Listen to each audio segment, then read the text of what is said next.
Hello friends, welcome to my channel. সন্ধেবেলায় একটু snacks হলে বাচ্চা থেকে বড় সবাই খুব ভালোবাসে। তাই আজকে আমি এমন একটা সিম্পল রেসিপি আপনাদের সাথে শেয়ার করব, যেটা বানানো যেরকম সহজ সেরকম খেতেও টেস্টি হয়। এটা বানানোর জন্য আমি এখানে দুটো আলু নিয়ে নিয়েছি। আলু দুটোকে আমি মাঝখান দিয়ে দু টুকরো করে নিলাম। এবার আমি আলুগুলোকে ভালোভাবে ধুয়ে প্রেসার কুকারে দিয়ে দুটো সিটি মেরে নেব।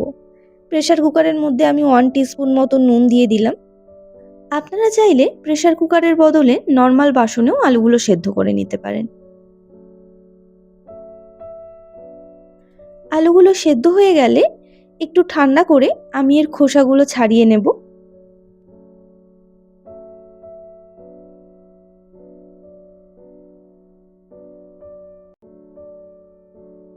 এবার এই সেদ্ধ আলুগুলোকে একটা প্লেটে নিয়ে একটা ম্যাশারের সাহায্যে ভালোভাবে ম্যাশ করে নেব, যাতে এর মধ্যে কোনো রকম লাম্পস না থাকে।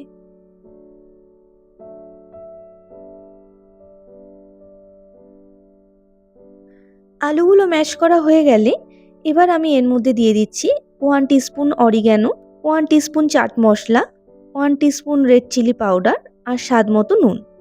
এবার এর মধ্যে দিয়ে দিচ্ছি 2 টিস্পুন কর্নফ্লাওয়ার আর 1 টিস্পুন ময়দা। এই সব ইনগ্রিডিয়েন্টসগুলো দিয়ে এবার আমি ভালোভাবে মেখে নেব।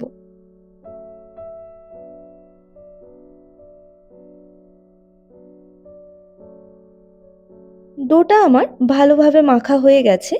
সবশেষে আমি এর মধ্যে দিয়ে দিচ্ছি 1 টিস্পুন চিলি ফ্লেক্স।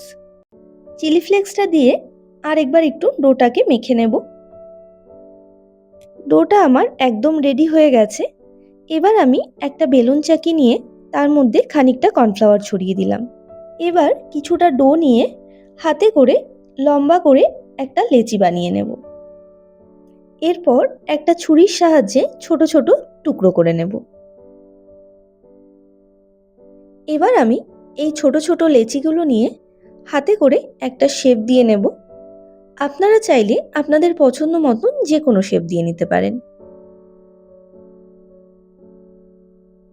পটেটো বাইটসগুলো আমার সব রেডি করা হয়ে গেছে। এবার আমি একটা কড়াইতে খুব ভালোভাবে তেল গরম করে নিয়েছি। গ্যাসের ফ্লেমটা হাইয়ে রেখে তেলটাকে আমি ভালোভাবে গরম করে নেব।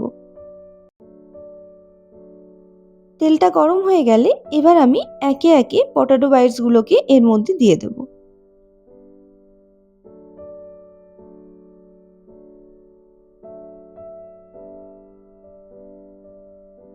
এগুলোকে দিয়ে এবার আমাদের গ্যাসের ফ্লেমটাকে লোতে করে দিতে হবে, তা না হলে এগুলো সব দিক থেকে ভালোভাবে ভাজা হবে না।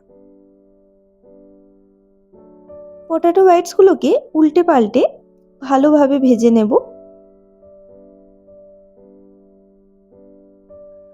যখন দেখবেন তেলের মধ্যে থেকে এই বাবলসগুলো 80% মতো চলে গেছে, তখন বুঝবেন এগুলো আমাদের ভালোভাবে ফ্রাই হয়ে গেছে।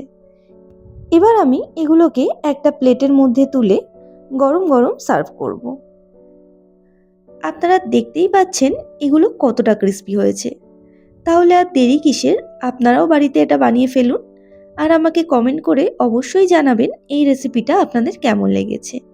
যদি ভালো লাগে তাহলে ভিডিওটা লাইক করে চ্যানেলটাকে সাবস্ক্রাইব করে দেবেন। আবার চলে আসবো নতুন কোনো রেসিপি নিয়ে।